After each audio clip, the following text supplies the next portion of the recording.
Hey there, beautiful souls, and welcome to another episode of Pain to Power. I'm your host, Jill Ripley. Today, I'm joined by Kristina Scaglione, founder of Root and Rise Clinical Specialist, a compassionate practice dedicated to helping individuals and families navigate life's toughest challenges with greater clarity, grounding, and empowerment. Kristina has built a beautiful team of clinicians who approach therapy as a collaborative journey, one that integrates trust, creativity, and authentic human connection. In our conversation, we'll explore what it really means to root ourselves in healing so that we can rise to the fullness of who we are, and how therapy at its best is not just about treatment, it's about transformation. So whether you're in the middle of a life transition, exploring your own patterns, or simply seeking a deeper understanding of yourself, this episode will remind you that healing is not about fixing what's broken. It's about remembering your wholeness. So, Kristina, welcome and thank you for being here today. Hi, Jill. Thanks for having me. I'm so excited to chat with you. Yeah. I'd love for you to start with your story. What inspired you to create Root and Rise, and how did your own experiences lead you into the world of mental health and healing? Okay, so Root and Rise was born with my co-founder, Julie Stark, who is based in Florida. She's my best friend that I met in grad school, and we decided to go into business together to create kind of a boutique practice in order to help people reach their goals, and also we work alongside Limitless Integrative Wellness, which is a larger collection and wellness collective of multi-disciplines and many different types of providers. So if you think about it, Limitless is an umbrella and Root and Rise is underneath that umbrella.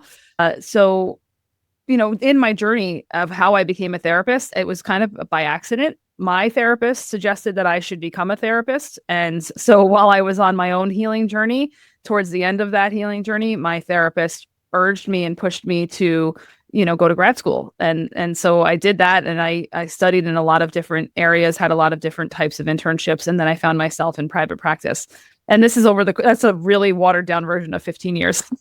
Wow, that's really cool that your own therapist recognized and saw something in you to help you move along in your path.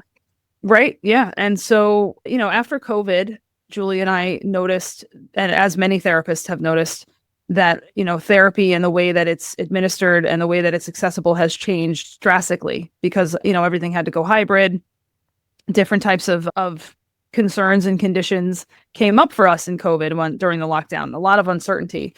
So when we watched the field change, we thought it would be a good idea to, collect some of the practitioners that we like working with and that we refer to frequently and discuss possibly joining forces together to create a collection of women, and it's open to men too, but it just so happens to be that it's all women now. So a collection of women to provide multi-different specialties across all of our clients. So we are able to mix and match what might help modality wise. We use a multitude of different approaches individually in our practice one-on-one, but if there's something that someone else might be better at doing for a particular goal that a client has, we have an entire directory of individuals that we can refer to for that particular goal. And then we collaborate together to help that person create a better and more fulfilling life. So instead of just treating the issue that they're coming in with, we're treating the whole person, their environment, and their experience in this life. I love that because it gives you a variety of options, because there's so many different modalities, and what may work well for one may not work well for someone else. And maybe you're doing something and something else will benefit this person as well. And you have it all under one roof, so to speak. I know, and it's hybrid. I know a lot of it is virtual as well, but under the, like you said, one umbrella. One umbrella, exactly. Really cool. And because of COVID, we've been able to do hybrid services in multiple states. Yeah, I think COVID was certainly a challenge, and it was devastating for a lot of people, but I think a lot of good things did come out of COVID. So certainly some positives. There was some positives, which I feel like if you look hard enough, there is positive in most everything. But sometimes it takes a little more of a magnifying glass to find it. But ultimately, I do think there's some good and even bad things. But the name Root and Rise carries such a powerful message. What does it mean to you personally, and how does it reflect the kind of transformation you aim to foster in your clients? It's funny you're asking that because Julie and I had a conversation about how we interpreted the name very differently. I have a different interpretation than she does. I would say I give her credit for the name. She really designed the name and the logo that we're using now. But for me, Root and Rise means to, like you would picture a tree rooting into the ground before it can grow. So for me, I picture you're rooting it down. Your roots are getting deep into the soil. You're getting connected to the center of the earth. You're in alignment. And then from there, from that sturdiness, you can grow and you can branch out. And so I think for Julie, the way that she interpreted the name is digging things out to root something down and then to grow from there. So I think she pictures turned up soil and uncovering things and, excavating, if you will, before you plant yourself down to grow. So I think it's very interesting that we have very different images that come to mind when we think about the name. And what was the second half of your question? Well, before we move on to that, I really like that you both have that different perspective of the name, because it is both, right? So it is uncovering and excavating, but it is also rooting yourself and grounding. So I think the fact that the name is so multidimensional, and then you have so many dimensions of practitioners in the under the umbrella, that I think that's perfect. Yeah. So working alongside Limitless, even that name is, speaks for itself. It is a limitless amount of opportunity, a limitless amount of ability to work with premier holistic care providers that are redefining what it means to be healthy. And, they, again, like I said, Root and Rise is a founding member of Limitless, but Limitless itself, through collaboration and innovation, we create personal support. That's awesome. And I think in your explanation, you really did answer the second part of the question as to Thank you. What does it mean to you personally, and how does it reflect the kind of transformation you foster in your clients? So Root and Rise seems to offer a very integrative approach, blending traditional therapy with creative, holistic, and even spiritual practices. How do you see these worlds working together in the healing process? So I don't think, how do I answer this in a succinct way? When people come to therapy, I think they have, for those that have either been to therapy or have never been to therapy, I think there's an idea that they come in, they sit on a couch, and they talk to somebody about their problems. And I think that is traditionally what we have known therapy to be, psychoanalytic, something that is just very like Freudian. You sit there and then somebody's standing behind you writing notes. And Right. I think we have an image, and it's part of it is perpetuated from movies and pop culture. But I think what we're trying to do here is we're trying to treat it as multiple layers. And we're trying to help people see that therapy can extend beyond your chair and beyond your sofa with your therapist. This can be integrated into your life in many different ways. And there's a lot of different things that you can change personally, that whether you're driven to change them or you're being encouraged by your therapist to change, that create a level of transformation that you can't get from traditional therapy. And so what I mean by that is we incorporate coaching, we incorporate nutrition, we incorporate physical health, we incorporate consultations with individuals who might be able to fine-tune areas of your life that maybe aren't operating at its optimum level.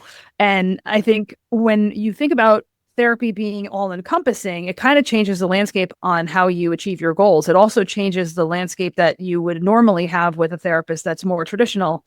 I think for us, we're trying to help you see that therapy is, in a lot of ways, it's a holistic approach that focuses on truly investing in your own personal journey. So this is another thing that Julie coined in our practice is, When somebody says to you, what do you want to do with $1 million? A lot of people would have different answers, but a lot of people would also say, I want to invest that million into my life. I want to change what I have in my life. I want to invest that money. I want to buy things. I want to, transform. How come that's different for mental health? So mental wealth care is the term that Julie has coined in our practice, should be looked at as a way of personal investment, that anything that you invest in yourself is going to always pay you back. And so why would that be treated any differently than a personal nest egg that you have worked really hard to accrue? And so I think the reason that is treated differently is because society has given us the mindset that when you seek therapy, it's a weakness. Like there's something wrong with you if you have to go to therapy. And I would totally disagree with that, because I truly feel that seeking out help is a sign of strength, not weakness. And when you have or are open to a variety of modalities, you just open yourself up to a whole world of possibilities. Absolutely. So mental wealth is a vital component of overall well-being. Absolutely. So our approach is trying to go beyond traditional talk therapy. It's trying to integrate diverse evidence-based modalities, but it also supports mind, body, and spirit integration. So, I think it's best if practiced intentionally. And I think that when they come into therapy, especially when they come and sit with me, they're expecting one thing and they get another, and they really like the other that they get, because it's like, oh, this is a lot easier than I thought it was going to be.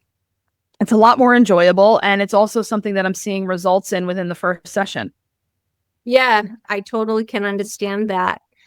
When people come to therapy, they're often feeling overwhelmed, anxious, or unsure where to begin. Mm-hmm. What do you wish more people understood about the first steps of healing? Well, if you are brave enough to contact us to start that journey, one of the first things that I typically say in my responses, either on email or on the phone, is thanks for taking that step, because I know that step is usually the hardest part of the entire process, is actually just taking the leap and making the call or sending that email. And the other part I want people to know is it's just having a conversation. It's the art of having a conversation. You're just going to sit and talk. We're just going to talk. We're going to see what happens. We're going to see what comes out.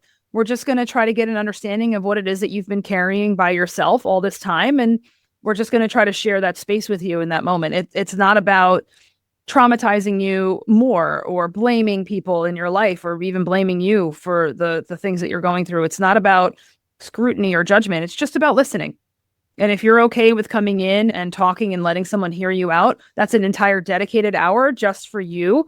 And it's tailored to your needs. So it's undivided attention for a whole hour to be heard. And what I'm finding, especially, and I'm going to just pick up my phone and show you that, especially now, because we are doing so much stuff on phones and technology, and we're getting lost in social media. It's refreshing to feel heard with a live human for a whole hour, just to be heard. Just to be heard and seen. That. It's a different feeling that I think the younger generation doesn't know what they're missing out on yet, because they never really had it. And so I think, for us who are in different generations, we remember what it's like to connect with people. And so all you're really coming in to do initially is connect. Yeah, I think we're all missing that connection, and social media is not as social as it seems. Yeah, I think ironic name. Really is disconnecting in many ways, even though you like and know like hundreds of people on your social media. How well do you really know them? Right? That's a great question. How well do you know them? How intimately do you know these people? And if you needed something, would they be there for you? Right. And it's so when you have that one-on-one actual real connection, it's life-changing, I feel. It definitely is. And I think because we're trying to help people look at this as a personal investment, it's a results-driven type of approach. We're trying to create meaningful change while honoring the individual or the individuality of each client. So I understand that things are really tough in different individuals' lives. Sometimes it's not as far as financials go, but I think for the most part, we're all kind of in the same space, feeling the squeeze lately, and to create a space where people recognize that choosing therapy is an investment. It's an investment in your personal growth. I want the listeners to know that we're committed to delivering action-oriented therapy results that empower you to live your life with greater clarity, resilience, and empowerment. So that money is going to good use because it's going back into you. And what's better than investing in you? Oh, I 100% agree with that. I've invested in therapy many, many times in my life. Whenever I've had something that feels overwhelming to me, I've sought out a good therapist to help me to navigate it, because it's like having a GPS in your car or on a boat. That's a good point. Something to give you direction, and a good therapist will totally change your world. And many people carry deep trauma or pain, but they're hesitant to seek out help because they think therapy means something's wrong with me. How do you reframe that misconception? Well, I mean, I think that's a societal pressure that people, feel that they have to take some sort of label with them when they're going in to seek help. What I would ask that individual is, what are you gaining by white knuckling your way through it? What exactly is helping you right now do it this way? And how has that been feeling for that person? And how is it helping you to go it alone? And I would say some people might even say, I've been doing a good job. And I would probably agree. Yeah, you're doing a great job up until you can't do it anymore. So, it's not super important to have a label associated with what it is that you're struggling with. Like I really see this more with the younger generation. This is no judgment to people that like to self-diagnose, but stop doing that. Stop doing that. Because oftentimes there's a lot of buzzwords out there, and there's misinformation that's being spread about what it is that people are struggling with. And then they think to themselves, oh my God, is that me? Because whatever they're reading online is super watered down or is tailored to getting a reaction. So I do get a lot of individuals that come in here and say, well, this is what I think I have because I read this online, or I saw a TikTok and they told me I had this. And then what ends up happening is they don't have that, and they're just, they're alive. And that's kind of what I come back to is, every single person has anxiety because they're alive. That's a good sign to let you know that you're still alive on this earth, is that you have anxiety. It's a hardwired response that we need in our bodies so we can stay alive. So we can't get rid of that. We can manage it differently and we can turn the volume down, but you can't eliminate it. So when people come in and they say that they think that something's wrong with them, I would say there's two ways you can look at this. One, who doesn't have something? And two, why is it important if it's wrong? I want to know why. What's the association with that word? And so what if it just is, and it's not about having something wrong? What if it just is, it exists, and we just work with whatever that is, as opposed to having to put it into a box and shaming it? Exactly. I don't remember where I heard this, but somebody said, once you name it, you get to keep it. Right? So when you say, I am anxious, or I am nervous, I am afraid, then you are, because now you've named it, you get to keep it.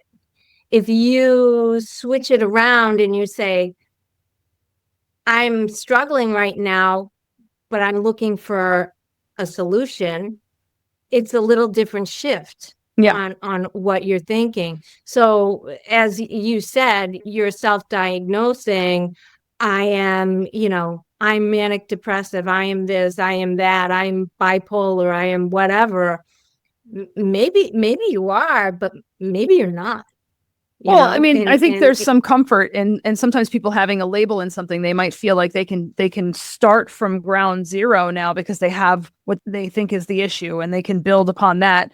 And I would say in some respects, I can see why that would be helpful. But in reality, let's just suggest that whatever this is presenting as at the moment, it doesn't necessarily mean it's going to be here permanently. And let's also think about why it is that it's presenting in this way. So whether or not we have a label isn't really important. If it helps you understand the environment or landscape better, then we can use it temporarily. But I think what's super important to recognize is let's try to find things that help you feel like you're in control instead of the label controlling what happens next. I really like that approach a lot. So, as the founder of a growing practice, what qualities do you look for in the clinicians that you bring onto your team? Humor, number one. I love that. Having a good sense of humor.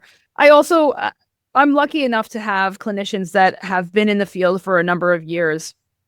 And they've been running their own practices for over a decade. They have specialties and niches that they have fine-tuned and have developed themselves in. So the people that I have part of the practice technically operate in their own practices as well as working in this collaborative environment, but they have chosen to be part of the collaborative environment with professionals of like minds because they enjoy sharing with each other. They enjoy growing something that's separate from what a private practice can feel is very isolating and alone. So, when you join a group, it's got a different vibe. It's got a different feeling. You get to shoot ideas back and forth. You get to share in what it feels like to treat different clients because you might actually be sharing that client because they might be doing some work with that particular clinician that's outside of your scope and then giving them back to you to complete the next leg of their trip. So I think I was lucky enough to be able to design this in a way where people are already established in their fields, but they just want to be part of a team. And having that team mindset it's not about what's the word I'm looking for? It's not about standing out from the rest. It's about being part of a woven cloth that helps, blanket what the field is generating right now, what we're producing. And so on one hand, I have that side of it. And then I do have a section where people who want to learn from us and who want to learn from other people that we collaborate with who are a little bit lesser experienced in their field, they are able to join because they get to be in this fishbowl of knowledge and collaboration. So I do have two sides of the practice, and it's been a lot of fun. If I'm being honest, it's been a lot of fun to be able to work with so many different types of individuals and we all do group supervision. We provide supervision with each other, case review.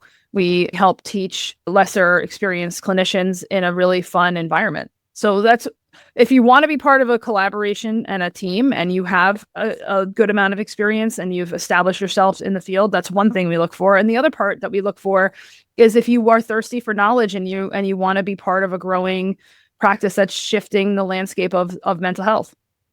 That's really amazing. I love your approach to that. Now, in your own life, how do you stay grounded while holding space for others? Are there personal practices or routines that help you stay balanced? Yes, I walk around with a weighted blanket. So you do? I don't. No, I don't. I have a weighted. You said humor. I did. I have a weighted pillow that I like to use sometimes in between sessions. It's behind me. But I have daily rituals. I have daily practices that I engage in. I have a morning routine and I have a night routine, and they help me stay grounded. I have a really close-knit inner circle that when I choose to mingle outside of this office, which, in my field, because we hold so many hours of space for individuals one-to-one or family sessions, which is, could be 4-to-1, but because we hold so much space in our workday, sometimes it's hard to socialize outside of that because we're fatigued. And so I have a really great inner circle that I'm able to socialize with that help me feel grounded and re-energized that I really value. So outside of my daily rituals that I do for myself, which are grounding, meditation, I have, an altar that I like to use for my affirmations and things that I want to envision. I have a vision statement, a vision board. Every single thing I teach my clients, I do myself. So I have all of these particular rituals that I participate in. I have got a spiritual coaching team that I work with also. So I have a coach, Sonia Tully, that I work with biweekly, and I also work with Sabrina Schmid, Spiritually Goldie, and they are my spiritual coaches and mediums that I work with, and they're also part of the collective. Plus, I have supplements that I use. I have an exercise routine, and all these things have been woven into my life to help me operate optimally so that when I'm holding space for you, I'm clear. And that's the biggest point. I have to be a clear channel for me to help my clients. And a lot of my sessions are led with intuition. And if I don't have a clear antenna, you're not going to get what you paid for. And I want to make sure that people get what they paid for. I think that's great. I have a very similar routine and practice. And so I love that you practice what you preach. Looking ahead, what is next for Root and Rise? Are there any projects, collaborations, or visions for the future that you're excited to share? Yeah, so sure. So we do work alongside Limitless. Limitless is growing. We have an amazing wellness collective that if anybody's listening wants to check us out, they can. I'll give you all the information so you can list it for your listeners. But we do a lot of workshops. We do a lot of collaboration with all the practitioners that are in that. And so one of the things that we're working on right now is expanding into other states. So we're going to be expanding into Florida. Root and Rise already exists with in-person sessions available in Florida and New York. We already have that, but we're also licensed in Connecticut and Massachusetts. Hey, Jill, we're licensed by you. And I love that. We would like to be able to offer, like I was saying before, the services that we have go beyond the couch and go beyond the chair. So some of the things that we would like to be able to offer outside of New York are the same things that we offer in New York. So we have vitamin IV drips and therapy. We have red light therapy. We have a massage therapist. We have hypnotherapy. We have a nutritionist. We have a personal trainer. We have spiritual coaches. So that is something that every client that comes in through Root and Rise has access to because we're part of that collective organization, Limitless. And so I would like to be able to duplicate that in another state. That's one thing we're working on. The other thing that we're working on is Julie and I have a podcast that we're going to be launching. And Jill, I can't wait to have you on. Oh, great. I'm excited to hear that. Yes, it's going to be called Therapy Unhinged. Oh, that sounds juicy. It's going to be, yeah. So we'll have that. We just started. I know this is going to sound crazy, but I've been resisting for over a year, but we started a TikTok recently when I was like, oh, I don't want to do it, but I had to. So we are on TikTok now. And so we have a couple of different creative projects that we're doing, but all of it is geared towards exposure, letting clients know where we are so they know how to find us, spreading the word about wellness and mental wealth care. So those are some of the things that we're working on. Okay. So tell us where everybody can find you.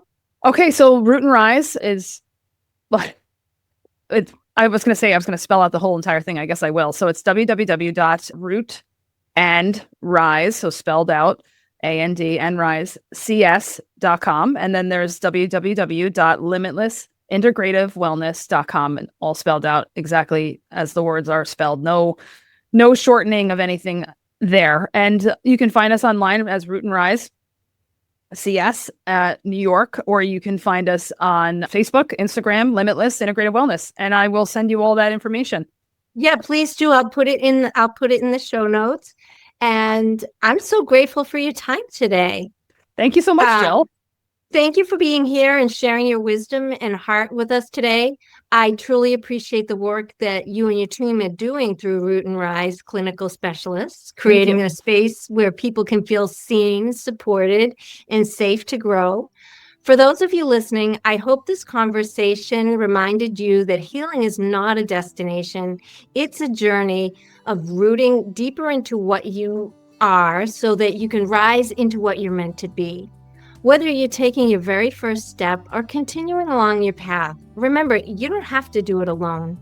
If this episode resonated with you, I'd love you to like, subscribe, and leave a comment. And if you know someone who could benefit from hearing it, please share it forward. Every share helps more people find the healing and empowerment they're searching for. Thank you, as always, for tuning in and sharing this space with me. Until next time, beautiful souls, take gentle care of yourselves. And remember, your pain can become your power and your story can become your strength.